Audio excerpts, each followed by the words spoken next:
এরপরে বলবে হচ্ছে জেরিন ফাতিমা। জেরিন ফাতিমা ক্যামেরা কি আছে? হ্যালো, আসসালামু আলাইকুম স্যার। আসলাম। স্যার আমার এডুকেশনাল ব্যাকগ্রাউন্ড হচ্ছে আমি সিএসসি তে ক্যামেরা পাশ কি আছে? করেছি। আপনার তো এডুকেশন ব্যাকগ্রাউন্ডটা আমি জানি না। আমি আপনার ক্যামেরা অন করতে হবে তো। ক্লাসে আছেন আপনি এখন? স্যার এখন পসিবল না আসলে, সরি, বাইরে তো কিন্তু আমি। ও বাইরে না, কিন্তু ব্যাপারটা হচ্ছে যে এই ক্লাস কিন্তু ডেডিকেটেড না করলে করার দরকার নাই। জি স্যার। হুম। আমি যেহেতু চ্যারিটি করি এটা এই ব্যাপারে, এই জন্য আমি একটু কঠোর, ওকে কারণ স্যার। আপনাকে ফেল করতে দিতে পারি না।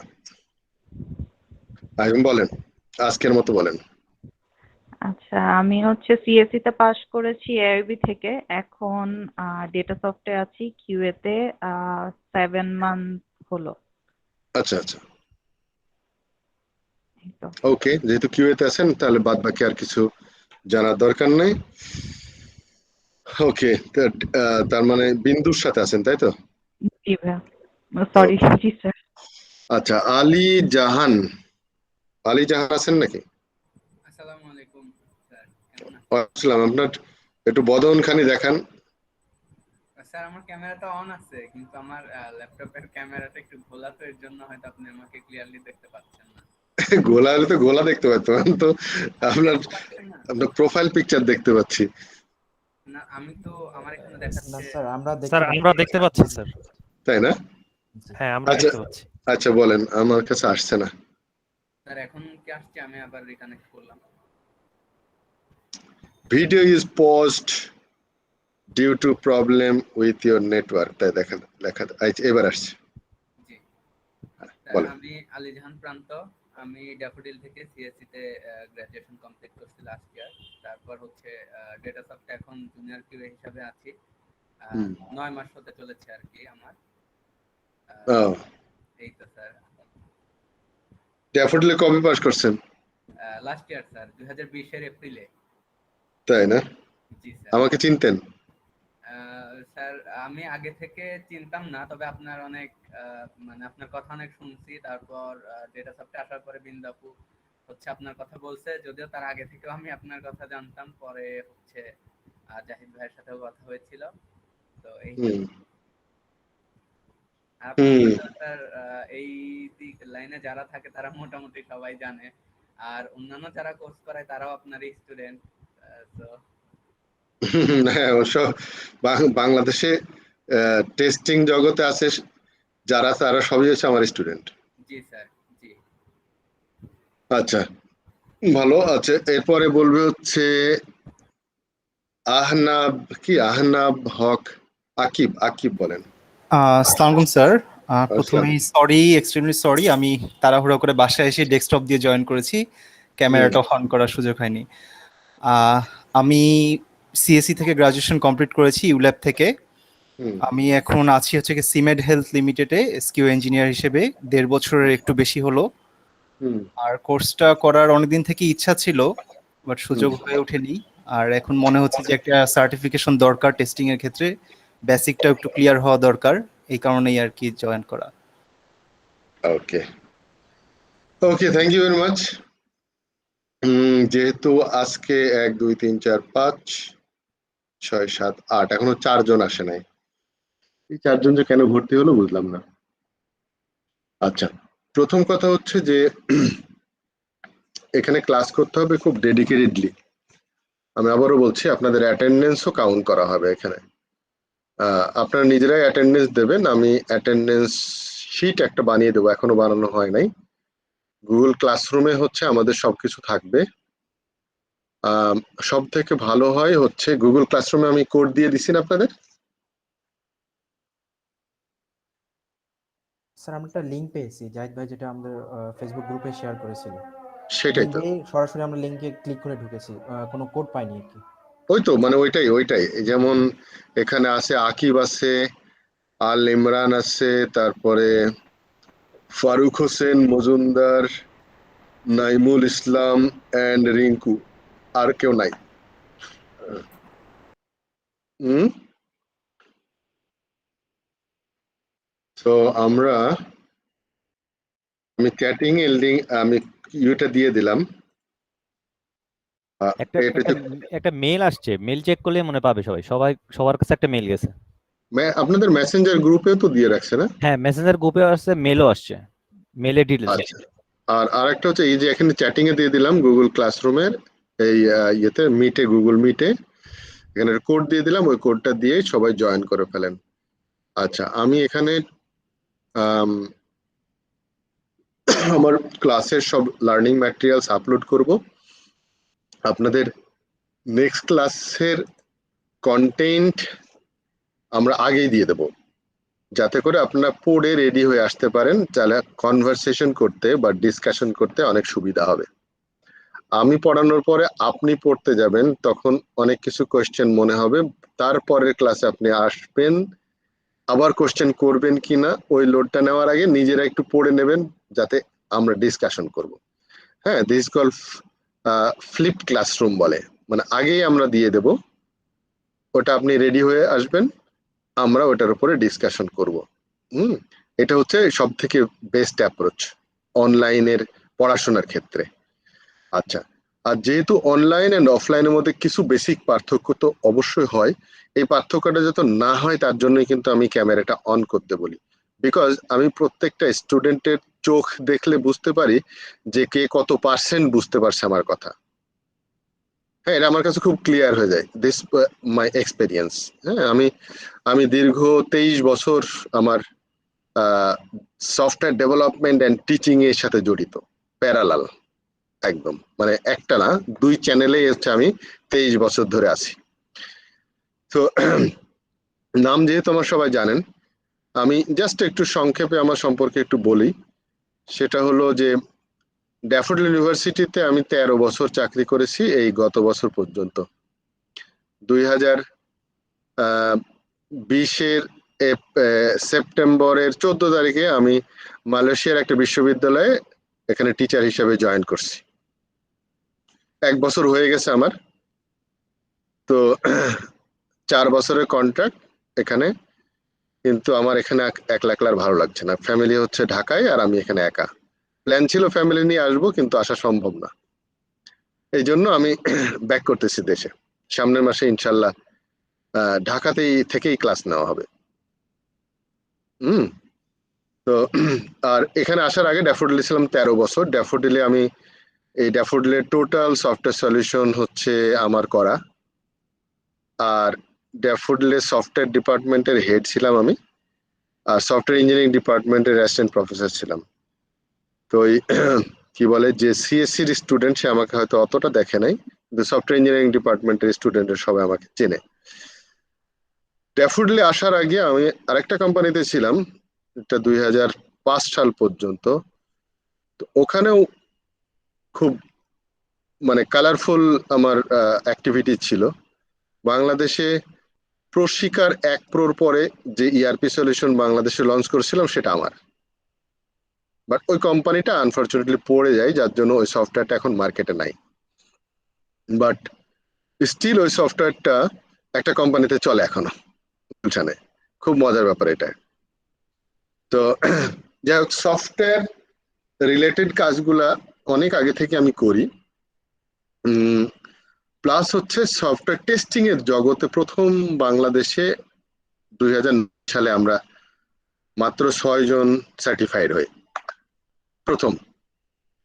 সেই সময় হচ্ছে 25 জন স্টুডেন্ট আমরা এই কোর্সে এনরোল করেছিলাম, ড্যাফোডিল আয়োজন করেছিল। তখন আমাদের মেন্টর ছিল হচ্ছে ইন্ডিয়ান সফটওয়্যার টেস্টিং বোর্ডের প্রেসিডেন্ট, নাম হচ্ছে বিপুল কোচার। তো 2009 সালে বাংলাদেশের প্রথম যাত্রাতেই আল্লাহর রহমতে আমরা 6 জন মাত্র পাশ করেছিলাম, এর ভিতর ড্যাফোডিল থেকে 3 জন আর বাইরে থেকে 2 জন। আর রিয়েলি যারা টেস্টিং ইন্ডাস্ট্রিতে কাজ করছিল তখন সবগুলাই ফেল করছে। কেন ফেল করলো? কারণ ওই যে মনে করছিল যে আমরা তো পারি। আর আমরা যারা পারতাম না টেস্টিং এর, মানে জবটা টেস্টিং এর না, আমরা খুব সিরিয়াসলি নিয়েছিলাম, যার জন্য আমরা পাশ করে গেছি। হ্যাঁ, কিন্তু এই জন্য আমি বারবার বলছি যে সিরিয়াসলি না নিলে কিন্তু আপনারা পাশ করার সম্ভাবনা খুবই কম। হ্যাঁ, তো এই জন্য যারা মনে করছেন যে আমরা টেস্টিং এ আছি, এই টেস্টিং এ থাকাটাই হচ্ছে পাশের একমাত্র জায়গা না। আপনারা যারা বিজিআইটির নাম শুনছেন, বিজিআইটির সব ম্যানেজাররা আমাকে সেদিন বলতেছে লিটারেলি একজন হাই স্কুলের স্টুডেন্ট যেমন করে পড়ে সেরকম করে পড়ে পাশ করছে। বুঝতে পারছেন? লিটারেলি একেবারে বই যেভাবে পড়তে হয় সেভাবে পড়ে পড়ে পাশ করে আসছে। আর এমনি গাছাড়া ভাব দিয়ে করলে আসলে পারবেন না। তো এই হচ্ছে মোটামুটি আমার এরিয়া অফ স্টাডি বা এরিয়া অফ ওয়ার্ক আমরা বলতে পারি যেটা। তো যাই হোক, আইএসটিকিউবির সম্পর্কে আরেকটু বলে নিই। সেটা হলো যে আইএসটিকিউর ফাউন্ডেশন লেভেলের ওয়ার্কিং গ্রুপের মেম্বার আমি, এবং লেটেস্ট যে সিলেবাসটা দেখছেন না আপনারা, এই সিলেবাসের প্রণয়ন যারা করেছিল তার ভিতরে আমিও আছি। দেখেছেন এটা? সো এটা দিয়েই শুরু করি আমরা, তাহলে যাতে একটু বুঝতে পারেন যে আইএসটিকিউবি কি জিনিস এবং আইএসটিকিউবি সম্পর্কে যে জিনিসটা আমরা করতে যাচ্ছি সেই সম্পর্কে একটু জানা দরকার।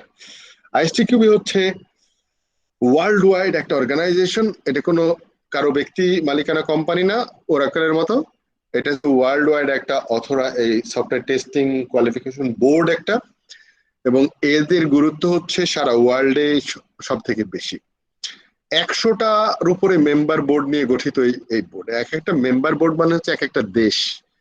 হ্যাঁ, কোনো মেম্বার বোর্ডে 2-3টা দেশ মিলে একটা মেম্বার বোর্ড আছে, তার মানে মোর দ্যান 100 কান্ট্রি জড়িত এটার সাথে।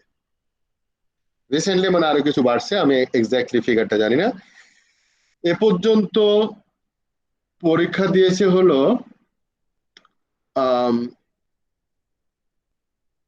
10 লাখ এক্সাম হয়েছে, 10 লাখ। এর মধ্যে পাশ করেছে 7.5 লাখ সার্টিফিকেশন ওয়ার্ল্ড ওয়াইড। 129টা দেশে, ওয়ার্ল্ড ওয়াইড 129টা দেশ। আমি একটু স্ক্রিনটা শেয়ার করি যাতে করে আপনারা দেখতে পারেন।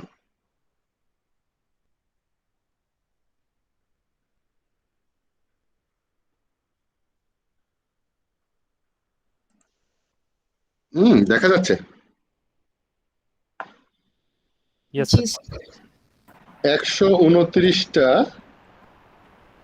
দেশ মিলে হচ্ছে এই আইএসটিকিউবি। অতএব অ্যাকসেপ্টেবিলিটি হচ্ছে অনেক হাই। সো এই আইএসটিকিউবির সার্টিফিকেটের শুরুটা হচ্ছে আমরা করি। হ্যাঁ, স্টার্টিংটা হচ্ছে এরপরে। স্টার্টিং হলে 3 দিকে যেতে পারবেন। একটা হচ্ছে এই সোজা গেলে কোর, বামে গেলে হচ্ছে অ্যাজাইল, এন্ড ডানে হচ্ছে স্পেশালিস্ট সার্টিফিকেশন। সো যেদিকে যেতে চান আগে এটা করা লাগবে। সো এটার পরে যে কোনো দিকে আপনারা মুভ করতে পারবেন। সো ফাউন্ডেশন লেভেলটা হচ্ছে একদম টোটালি একটা কি বলে টেস্টিং ফ্রেমওয়ার্কের উপরে আসলে দাঁড় করানো আছে, যার ফলে আপনি টেস্টিং সম্পর্কে পরিষ্কার একটা ধারণা হয়ে যাবে। এরপরে আপনি ইচ্ছা করলে অ্যাডভান্স লেভেলে যেতে পারেন, তারপরে এটা পাস করার পর আপনি এক্সপার্ট লেভেলেও যেতে পারেন, আপনি অ্যাজাইল করতে পারেন। অ্যাজাইলের ফাউন্ডেশন লেভেল আছে, আবার অ্যাজাইলের আবার অ্যাডভান্স লেভেল আছে, অ্যাজাইলের এক্সপার্ট লেভেল নাই এখনো। স্পেশালিস্টের অনেকগুলো আছে, এর ভিতরে অ্যাকসেপ্টেন্স টেস্টিং, তারপরে performance testing, mobile application testing, গ্যামলিংও আছে, যারা জুয়া খেলার ইন্ডাস্ট্রিতে সফটওয়্যার বানায় সেগুলাও আছে এখানে। বুঝতে পেরেছেন? ইউরোপিয়ানরা এগুলাও করে আর কি। হ্যাঁ, এগুলো আমরা করাই না। তারপর অটোমোটিভ সফটওয়্যার টেস্টিং, যারা ওই যে আপনার অটোমোবাইল কোম্পানি গুলা গাড়ির সফটওয়্যারের জন্য। তারপর usability testing, model base testing, test automation engineer and security testing, সবগুলো আছে। সো এগুলো আস্তে আস্তে আরো বাড়ছে, নতুন নতুন কোর্স আসছে, নতুন নতুন সিলেবাস আসতেছে। তবে এই সিলেবাসগুলো এতটাই ধীর গতিতে আসে, এতটা কোয়ালিটি মেনটেন করে আসে যে এইটার একটা এক্সাম্পল আসলে বোঝা উচিত। যে আইএসটিকিউবির এই সিলেবাসটা, আমি জাস্ট সিলেবাসটা খুলে দেখি তাহলে আপনাদের কাছে একটু ক্লিয়ার হয়ে যাবে।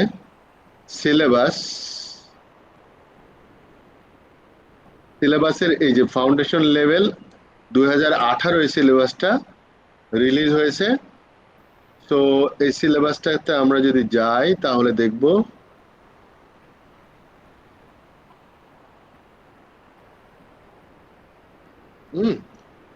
এই সিলেবাসটা হচ্ছে 93 পৃষ্ঠার সিলেবাস। এটাই হচ্ছে বই, কিন্তু এই সিলেবাসটা যদি কেউ পড়ে পাস করে যাবে। আর এই সিলেবাসটা থেকে আমরা কিন্তু স্লাইড বানিয়ে পড়াই। আর এই সিলেবাসটা পড়াটা যেহেতু স্লাইডে বুলেটিং পিকচার টিকচার দিয়ে করা আছে, এই জন্য বোঝাটা পড়াটা একটু ভালো লাগে। আর এই সিলেবাসটা পড়াটা হচ্ছে অলমোস্ট হচ্ছে ইয়ের মতো মনে হবে, ওই যে ম্যাক্সিম গোর্কির মা পড়ার মতো।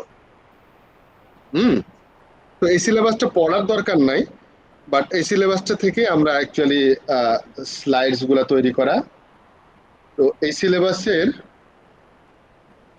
আপনারা যদি দেখেন এই সিলেবাসটার লেটেস্ট হচ্ছে 2018 সালে, তার আগে সিলেবাসটা ছিল 2011 সালে, তার আগে ছিল 2010 সালে, তারপরে 7 সালে, এরপর 5 সালে। 7 সালে সিলেবাস আমি পরীক্ষা দিয়েছিলাম, যেহেতু 2009 সালে দিয়েছি আমি।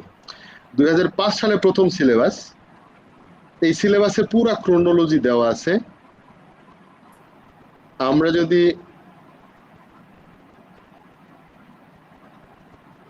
এই যে সিলেবাসের অ্যাকনলেজমেন্টের ভিতরে যারা যারা কাজ করেছে সব আছে।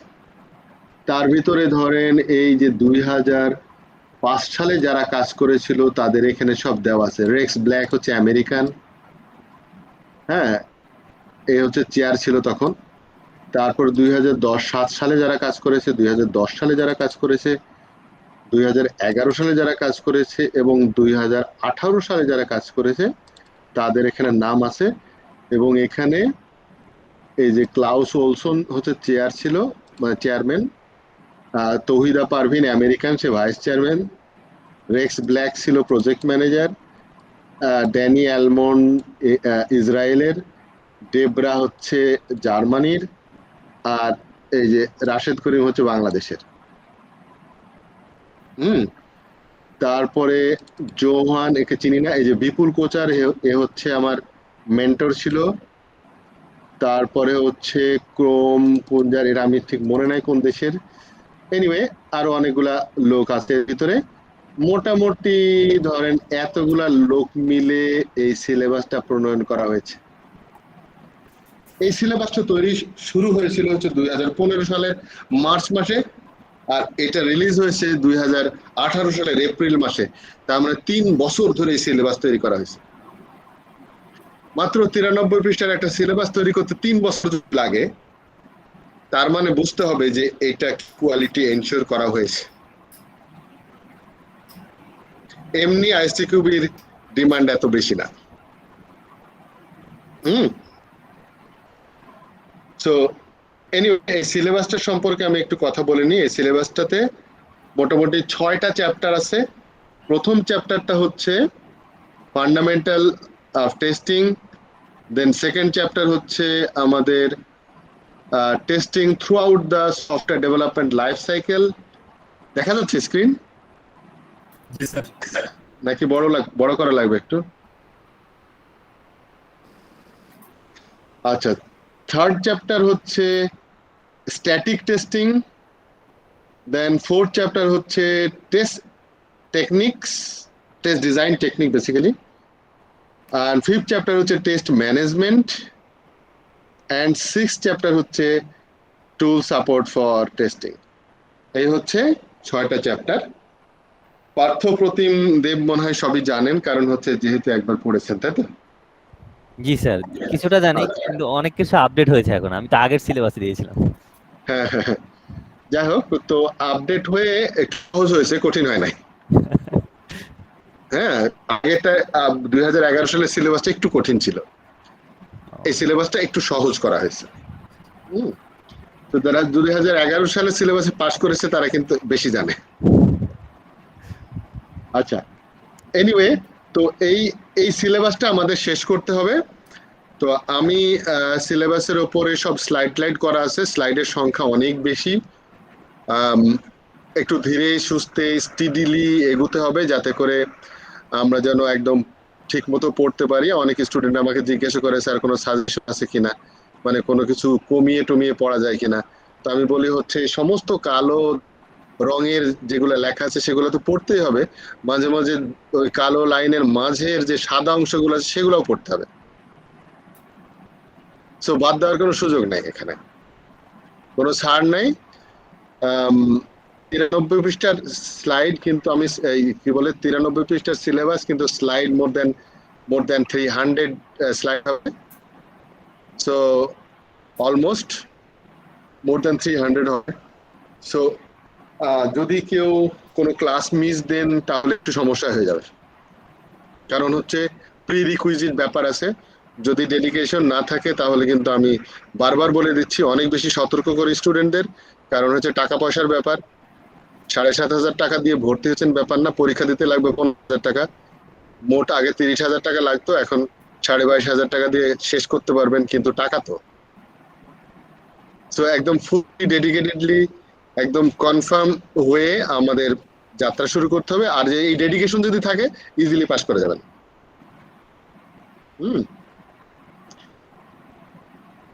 আচ্ছা, তো গুগল ক্লাসরুমে কি আপনারা জয়েন করেছেন?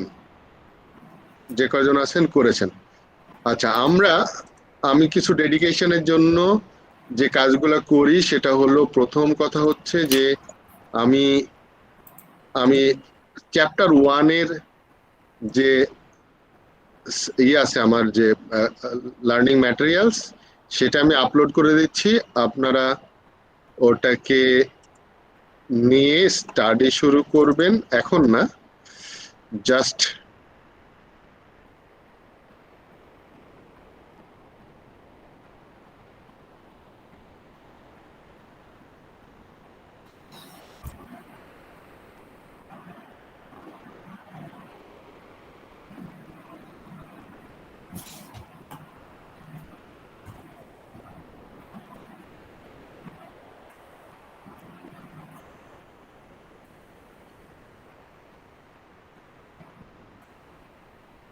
তো এখানে চ্যাপ্টার 1 আমি দিয়ে রাখছি। চ্যাপ্টার 1-এর উপরে আমরা নেক্সট ডে থেকে শুরু করব পড়াশোনা।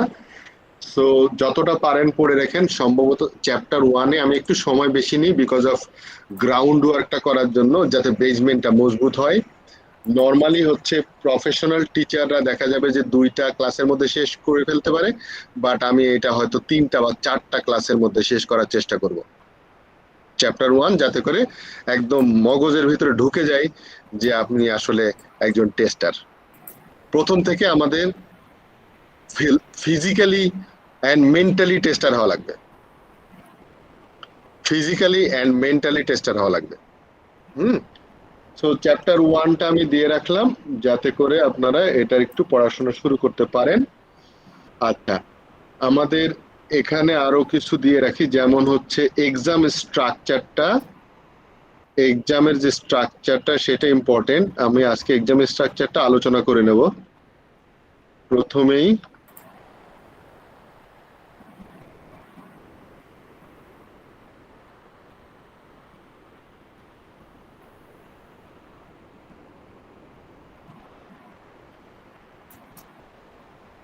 সিলেবাস অ্যান্ড এক্সাম স্ট্রাকচার, এই দুটা আপলোড করে রাখলাম, যাতে করে আপনারা এখান থেকে নিয়ে নিতে পারেন।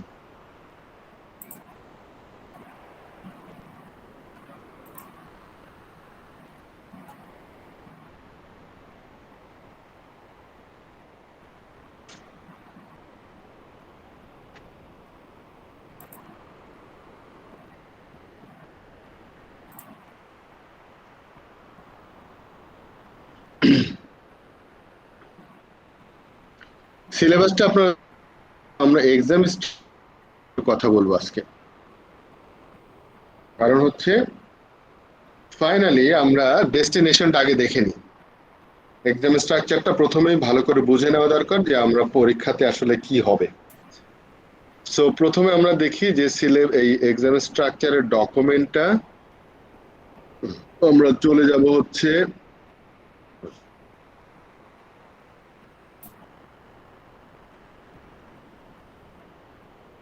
এখানে। এখানে বলছে যে স্যার একটু বড় করলে মনে হয় ভালো হতো। আচ্ছা, বড় কেমনে পারে জুম করো। দেখা যাচ্ছে না? ঠিক আছে। আচ্ছা, কোশ্চেন থাকবে 40টা। একটু উপরের লাইনটা পড়ে, উপরের লাইনটা পড়া দরকার নেই, এই টেবিলটা দেখলে হয়ে যাবে। 40টা কোশ্চেন থাকবে, 40 পয়েন্ট। 40 পয়েন্ট আসলে 100% মার্ক থাকে। এন্ড কোনটাতে কত মার্ক থাকবে সেটা আসলে জানা যায় না। তবে 26টা পাস করলে হবে, এনি হাউ 26টাতে 65% মার্ক। 25টা কারেক্ট করলেও হবে না। 60 মিনিট টাইম থাকবে হচ্ছে নর্মাল লেন্থের জন্য, যারা নেটিভ ইংলিশ যাদের, তার মানে হচ্ছে ইংলিশ যাদের মাদার ল্যাঙ্গুয়েজ তারা হচ্ছে 60 মিনিট পরীক্ষা দেয়। আর নন নেটিভ যারা, তাদের হচ্ছে 25% বেশি, তার মানে আরো 15 মিনিট বেশি পাবেন আপনারা, যেহেতু আপনারা ইংলিশ নেটিভ ল্যাঙ্গুয়েজ না। ঠিক আছে? আর পরীক্ষা হবে হচ্ছে কম্পিউটার বেসড, ল্যাবে হবে পরীক্ষা সফটওয়্যার দিয়ে। আপনার পরীক্ষা কমপ্লিট হওয়ার সাথে সাথে রেজাল্ট দেখে ফেলতে পারবেন, সাবমিট করলেই একদম লেখা উঠবে কনগ্রাচুলেশন, ইউ হ্যাভ পাসড। হ্যাঁ, তো ওই স্ক্রিনটা দেখার চেষ্টা করবেন সবাই। আচ্ছা, আলী জাহান কিছু বলছিলেন? না স্যার, না স্যার। ওকে, আচ্ছা, আমাদের কোশ্চেন গুলা থাকবে হচ্ছে বিভিন্ন নলেজ লেভেলের উপর ভিত্তি করে, বাট এখানে 3টা নলেজ লেভেল থাকবে। এটা K1, K2, K3। আপনাকে নলেজ লেভেল সম্পর্কে ধারণা আছে? যদি না থাকে তাহলে আমি বলছি। নলেজ লেভেল, হ্যাঁ, ধারণা নাই স্যার। ওকে, তাহলে নলেজ লেভেল হচ্ছে অ্যাকচুয়ালি 6টা নলেজ লেভেল আছে। কগনিটিভ লেভেল বলে অনেকে, C1, C2, C3 এরকম বলে। মালয়েশিয়াতে আমরা নলেজ লেভেলকে C1 দিয়ে, কগনিটিভ নলেজ লেভেল দিয়ে মনে করি। আইএসটি কুবি K1 দিয়ে শুরু করছে। যাই হোক, তো K1 হচ্ছে বেসিক্যালি রিমেম্বার, মনে রাখতে হবে, মনে রাখার বিষয়। গাছের নাম গাছ, এটা কিছু বোঝার কোনো কারণ নাই।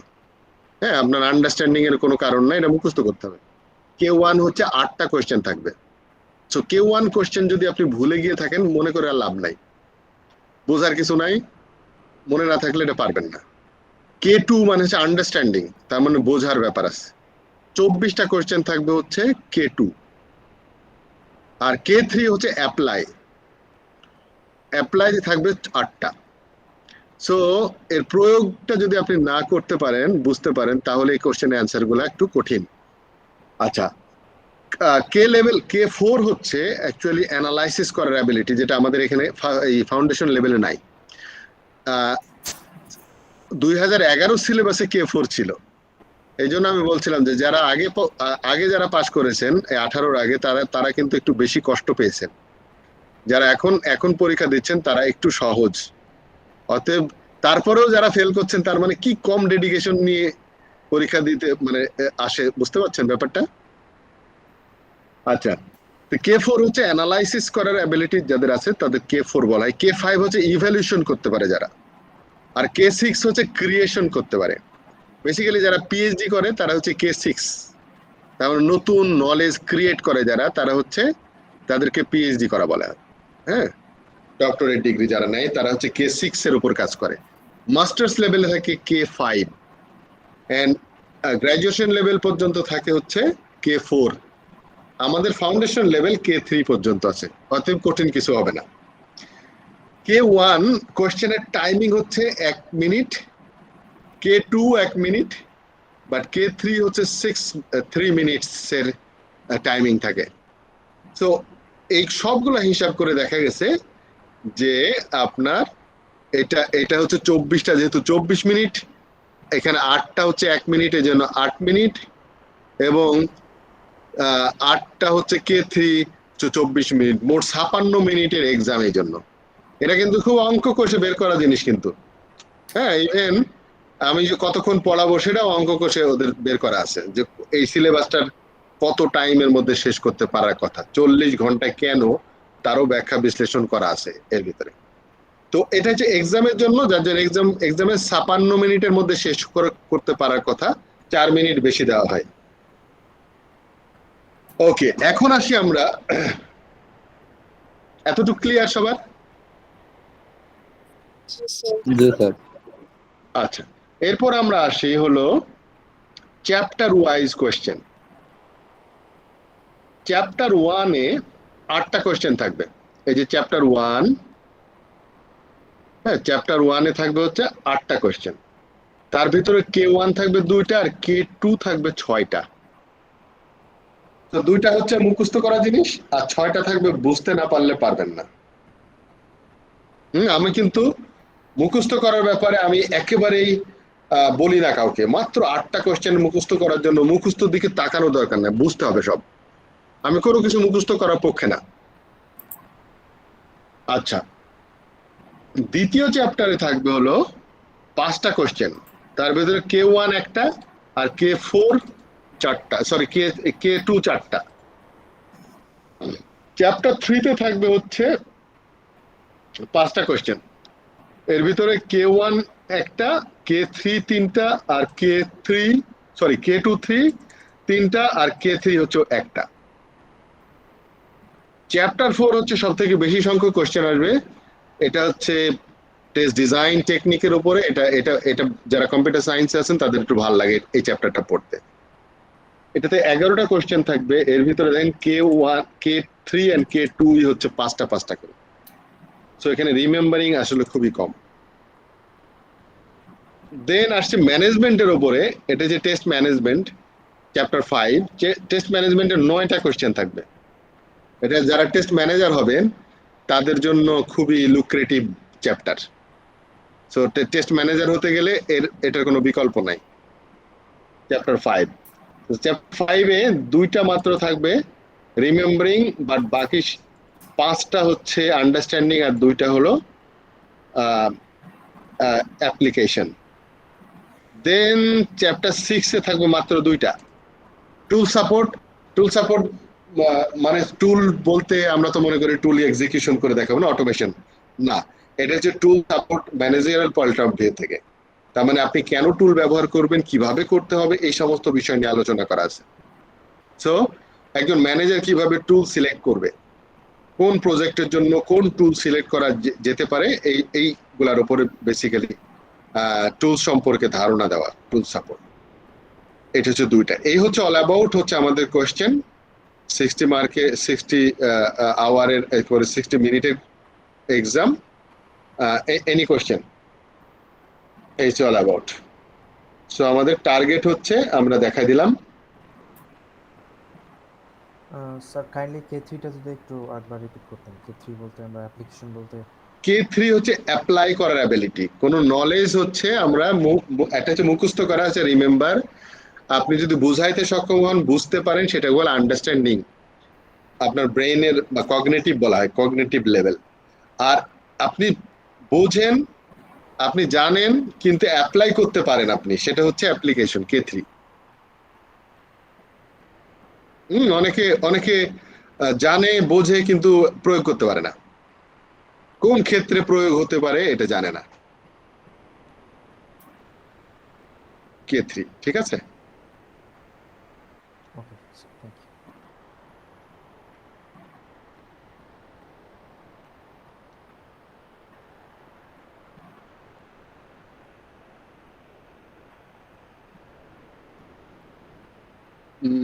তাহলে হচ্ছে আমাদের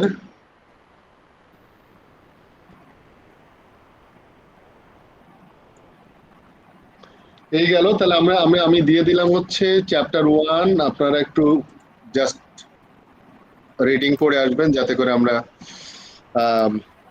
দেখতে পারি যে আলোচনা করতে সুবিধা হয়, এই জন্য। আর হলো এক্সাম সম্পর্কে যদি কোনো কোয়েশ্চেন থাকে আর একটু ক্লিয়ার করে নেন যাতে করে আমরা এই ব্যাপারে, কারণ আমি সবসময় যেটা বিশ্বাস করি, যে কাজটা আমি করতে চাই তার একদম শেষটা কি হবে সেটা দেখে নিই। আমি কোনো গল্প বই পড়লে আগে শেষের পাতাটা পড়ে নিই। হ্যাঁ, ঠুনকো ওই আবেগের নিয়ে, ওই সাসপেন্স নিয়ে আমি থাকতে পছন্দ করি না। আমি হচ্ছে লাস্টে দেখে নিই গোলটা কি আমার। সো এই জন্য এক্সামটা আগে দেখা দিলাম। স্যার এক্সামের কোশ্চেন প্যাটার্নটা নিয়ে একটু কোশ্চেন ছিল, যেমন আমি অনেক আচ্ছা, সময় কোশ্চেন প্যাটার্নটা হচ্ছে এমসিকিউ।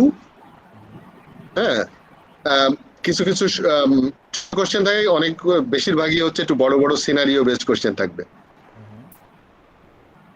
আর So, হচ্ছে আপনার কোশ্চেন আসার এটা কেমন ট্রানজিশন যে পিরিয়ড, যেমন এক পেজের মধ্যে সবগুলো কোশ্চেন থাকবে আমার, না ওয়ান আফটার অ্যানাদার আসতে থাকবে, টাইম আউট হয়ে গেলে ওটা অটোমেটিক চলে যাবে এরকম কিছু? আচ্ছা, আচ্ছা, ওখানে এক্সাম যেটা হবে সেটা হচ্ছে যে একটা একটা করে কোশ্চেন আসবে, আপনি নেক্সট নেক্সট যখন যাবেন, আপনি ইচ্ছা করলে যে যদি যদি গ্যাপ দিয়ে ফ্ল্যাগ দিতে পারবেন, যাতে ফ্ল্যাগে পরে আবার আসতে পারেন আপনি।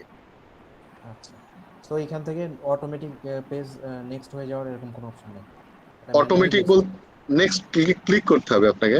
না, অনেক সময় আমি অনলাইন এক্সামে এমনটা খেয়াল করেছি যে আপনার ও যে টাইম শেষ, একটা কোশ্চেনের টাইম শেষ চলে গেছে, না না এরকম হবে না। তারপর নেগেটিভ কোনো মার্কিং নাই, ভুল হলে কাটবে না। আর একটা কোশ্চেনে মাল্টিপল আনসার থাকতে পারে যেটাকে বলে চেক মার্ক বক্স। তাও একটু বলে দেবে যে চুজ এনি টু বা সিলেক্ট টু। আর যখনই মাল্টিপল থাকে সাধারণত চেক বক্স হয়ে যায়। হ্যাঁ, চেক বক্সের কথা বলুন। হ্যাঁ, আর তারপর স্পেসিফিক্যালি বলে দেওয়া থাকে যে, এবং কোশ্চেনে বলে থাকে K1 K2 K3 বলে দেওয়া থাকে। হুম। ওকে, থ্যাংক ইউ স্যার। আচ্ছা, আর আমার এখানে যে আমি যে মডেল টেস্টগুলো নেব সেটা হচ্ছে চারটা আমি এক্সাম নেব। তার ভিতরে একটা প্রথম এক্সামটা হচ্ছে ব্রেকডাউন করে নেব। চ্যাপ্টার 1 শেষ হবে, তারপর চ্যাপ্টার 1 এর এক্সাম নিয়ে নেব। এরপর চ্যাপ্টার 2-3 শেষ হলে আর একটা এক্সাম নেব, দুইটা চ্যাপ্টারের 2-3। এরপরে হচ্ছে চ্যাপ্টার 4 শেষ হলে একটা এক্সাম নেব, আর 5-6 শেষ হলে আর একটা এক্সাম নেব। এটা হচ্ছে ওই চ্যাপ্টার গুলার উপরে। তারপরে হচ্ছে যখনই শেষ হবে এরপরে 3টা এক্সাম হবে হচ্ছে একদম ফুল ফ্লেজে। বুঝতে পারছেন? জি স্যার। প্রথম এক্সাম গুলো হবে হচ্ছে জাস্ট চ্যাপ্টার ওয়াইজ, যাতে করে আমরা চ্যাপ্টারের উপরে নিজের একটা একটা একটা হয়ে যায়। মানে একটা চ্যাপ্টার শেষ করলাম, এক্সাম দিতে গেলে এক্সামে বসার আগে একটু ভালো করে ব্রাশ আপ করে নিই আমরা, তাহলে একটু হয়ে যায়, কি বলে আমার ওর উপরে কনফিডেন্স লেভেল বাড়ে। আর পরের যে 3টা মক এক্সাম হবে একদম মডেল টেস্ট, সেটা হচ্ছে একদম ফর্মাল টেস্ট হবে, যে টেস্টগুলো হচ্ছে একদম 1 ঘন্টার ভিতরে আপনাকে শেষ করতে হবে, এবং একটা টাইম আমরা শুরু করব, এবং ওই এক্সামের পরে আমরা ওটাকে রিভিউ করব যে কেন আপনারা এই কোশ্চেন অ্যান্সারটা কেন এটা হলো আর কেন এটা হবে না, এটার বিশ্লেষণটা। আর প্রত্যেকটা ক্লাস যেহেতু গুগল ইউটিউবে থাকবে, সো আপনারা ওই ভিডিওগুলা নিজেদের ভিডিওগুলাই দেখে নেবেন। দেখে নিলে জাস্ট একটা আপনার যদি কোনো আন্ডারস্ট্যান্ডিং কোনো সমস্যা থাকে, নেক্সট ক্লাসে আপনার ওইটা নিয়ে আলোচনা করা যেতে পারে। আর আরেকটা প্যাটার্ন হচ্ছে যে any time you can stop me. আমি এরকম ফর্মাল না যে আমার লেকচারের সময় কেউ প্রশ্ন করতে পারবেন না, তা না। Any time you can stop me and ask any question.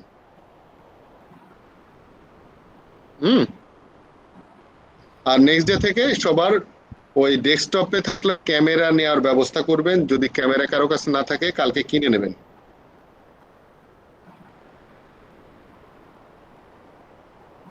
ঠিক আছে? বলেন। স্যার আপনার ইউটিউব চ্যানেলের লিংকটা দিয়ে দিন, ওটা তো আমরা জানি না। হ্যাঁ, আমরা দিয়ে দেবো। একটা ভিডিও আপলোড না করলে আচ্ছা, সাধারণত গুগল ক্লাসরুমে দিয়ে দেবো। ওটা ওই জাস্ট একটা প্লে লিস্ট বানাবো, সব প্রতিদিনের ভিডিওগুলা ওই প্লে লিস্টেই থাকবে, জাস্ট যার ফলে প্রতিদিন আমি শেয়ার করার দরকার নাই। ওই প্লে লিস্টে মানে লিংকটা শেয়ার করে দেবো আমি খালি। স্যার, টাইমিং এর ব্যাপারে কি একটু কথা বলতে পারি? বলেন। ক্লাস কি স্যার মানে 7টা থেকেই শুরু হবে, একেবারে থেকেই শুরু হবে? জি স্যার। হ্যাঁ, শার্প 7 কেন? স্যার একটু পরে হলে আমাদের জন্য একটু সুবিধা হয়। জি স্যার। মানে অফিস থেকে একটু- আস্তে আস্তে মানে আমাদের অনেক একটু লেট হয়ে যায় আর কি। এক্স্যাক্টলি। সো এটা 7:30 8টা এরকম হলে সবচেয়ে বেটার জি হয় আর স্যার। কি। নর্মালি শোনেন, বাংলাদেশে যখন ছিলাম তখন হচ্ছে সন্ধ্যা 6টা থেকে ক্লাস হতো। যখন আমি বাংলাদেশে ফেস টু ফেস পড়াইতাম, সন্ধ্যা 6টা থেকে রাত 9টা পর্যন্ত ক্লাস হতো, এসে করতো। আর এখন তো অনলাইনে আপনাদের 7টার সময় দেওয়া হয়েছে, তারপরেও আপনার লেট। 7টার 1 মিনিট পরে হবে না, কারণ হচ্ছে আমি যদি 7টায় শুরু করি, এখানে আমার রাত 9টা বাজে। So, রাত 9টা থেকে রাত 12টা পর্যন্ত আমি ক্লাস নিলে আমি ঘুমাবো কখন? জি ও স্যার। আচ্ছা। স্যার একটা কাজ মানে আমি বলতে চাচ্ছিলাম, কি বলবো বলেন। স্যার? 7:30 থেকে নিলেন, 2.5 ঘন্টার ক্লাস নিলেন, সেটা যদি কি 2.5 ঘন্টা স্যার? হয় তাহলে আমাদের একটু পিছিয়ে যাবে, জি সেটাই স্যার, সেটা সমস্যা নাই। জি স্যার, অবশ্যই 2-4টা ক্লাস বেশি করা লাগলে করলাম, সবাই যদি বলে। আমি সবার ওকে, হ্যাঁ মতামত সেটা হতে পারে, কারণ এক্সপেক্ট করছি। সাড়ে জি স্যার সাতটা স্যার। থেকে আমিও তাহলে 7:30 থেকে তাহলে জি স্যার, খুবই 10টা, ভালো মানে হয়। 10টার জি ওপর যাবে না। আচ্ছা, এটা সমস্যা নাই, কারণ হচ্ছে যে আমার ফ্লাইট হচ্ছে নেক্সট মান্থের 12 তারিখে। সো আমি দেশে চলে আসছি 13 তারিখে, তখন তো বাংলাদেশে বসে নেব, অতএব এত রাত হবে না আমারও। জি স্যার, কোনো সমস্যা নাই স্যার। ক্লাস ছোট হলে একটু ভালোই হবে, আমাদের ইয়াটা আরো বেশি স্ট্রং হবে, আমাদের প্রিপারেশনটা। তো এটাও ভালোই হবে আমার মনে হচ্ছে স্যার। আচ্ছা, আর একটা বুদ্ধি করা যায় কিনা দেখেন তো। সেটা জি হলো যে স্যার। উইকলি যেহেতু 9 ঘন্টার আমাদের শিডিউল, আমরা যদি 2 ঘন্টা করে 4 দিন করি, উম, বা 2.5 ঘন্টা করে 4 দিন করি। 2 ঘন্টা করে 4 দিন, জি স্যার। স্যার 3 দিনটাই বেটার আসলে। 3 দিন অনেকের বেটার না? কাজে এনগেজমেন্ট থাকে। স্যার 3 দিন তো বেটার, 2.5 ঘন্টা করে স্যার। আই থিঙ্ক 2.5 ঘন্টা টাইমের করে ব্যাপারটা 3 দিন আচ্ছা ঠিক করা যেত। আচ্ছা ঠিক আছে, তাহলে 2.5 ঘন্টা 7.5 ঘন্টা হচ্ছে। আর এরপরে বাংলাদেশে চলে আসতে ট্রেন আবার 3 ঘন্টা করা যাবে, জি স্যার। হ্যাঁ স্যার। তাহলে 7:30 থেকে, ঠিক আছে। জি স্যার। জি জি স্যার, স্যার। থ্যাংক ঠিক ইউ স্যার। আছে। ওকে, তাহলে আজকে এ পর্যন্তই। আম, আমাদের নেক্সট ক্লাস কবে? বুধবারে না? আগামী বুধবার জি স্যার। স্যার। ওকে, তাহলে বুধবারে আপনারা চ্যাপ্টার 1টা ভালো করে পড়ে আসবেন, যাতে করে আমি খুব সুন্দর করে গল্প করতে পারি আপনাদের সাথে। Sure sir. হুম, জি স্যার। জি স্যার। ঠিক আছে। আরেকটা ইনস্ট্রাকশন হচ্ছে, আমি যখন কোনো এক্সাম্পল জানতে চাবো, আপনার টেস্টিং ছাড়া অন্য কিছু এক্সাম্পল দিতে হবে, টেস্টিং এর এক্সাম্পল দেওয়া যাবে না। কারণ রিয়েল লাইফ এক্সাম্পল মানে এক্সাম্পল। হচ্ছে বোঝার জন্য অন্য কিছু, অন্য রিলেভেন্ট অন্য কিছু দিয়ে এক্সাম্পল দিতে হবে। হুম, যাতে করে আপনি বুঝাতে পারেন যে ওটার সাথে এটার একটা মিল আছে। ঠিক আছে তাহলে। জি sir. Okay, thank you very much for attending today's class. Thank you sir for your valuable thank you sir. Thank you sir. Thank you sir. আসসালামু আলাইকুম। সালাম স্যার। ওয়ালাইকুম আসসালাম ওয়া রাহমাতুল্লাহ। আসসালামু থ্যাংক ইউ। আলাইকুম স্যার। ওয়া আলাইকুম আসসালাম।